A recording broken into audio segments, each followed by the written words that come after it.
So hello everyone, my name is Josette, And I'm Taylor. and we did our project on tundra biomes. So here's just an overview of what a tundra is. A tundra is a cold, frozen landscape that can form in cold and dry regions. So you can have either an Arctic tundra or a desert tundra. This biome has a short growing season, which is then followed by harsh conditions that plants and animals need to adapt to in order to survive. There are thousands of species of plants in the Arctic tundra, and along with plants, other signs of life are animals such as the muskox, Arctic hares, polar bears, Arctic foxes, caribou, and the snowy owl. Some abiotic factors that tundras rely on would be permafrost, strong and cold winds, a small amount of precipitation, a little amount of sunlight, and pools of water on the surface in the summer. So here we're going to do a brief overview of climate change.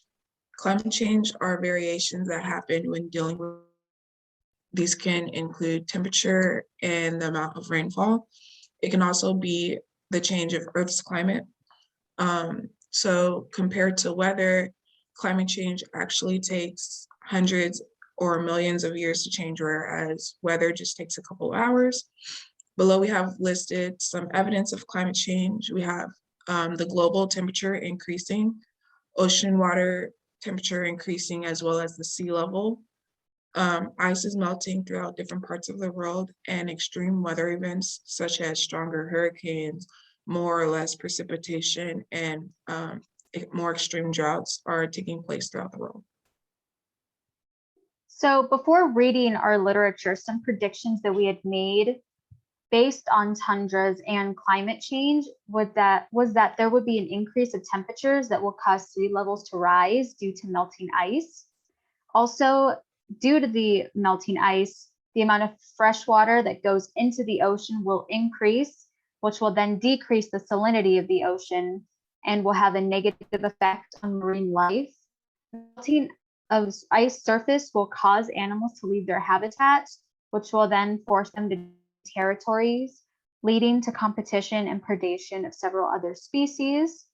And lastly, melting ice could also lead to a decrease in resources, which would cause the carrying capacity for animals who feed off of the vegetation to decrease.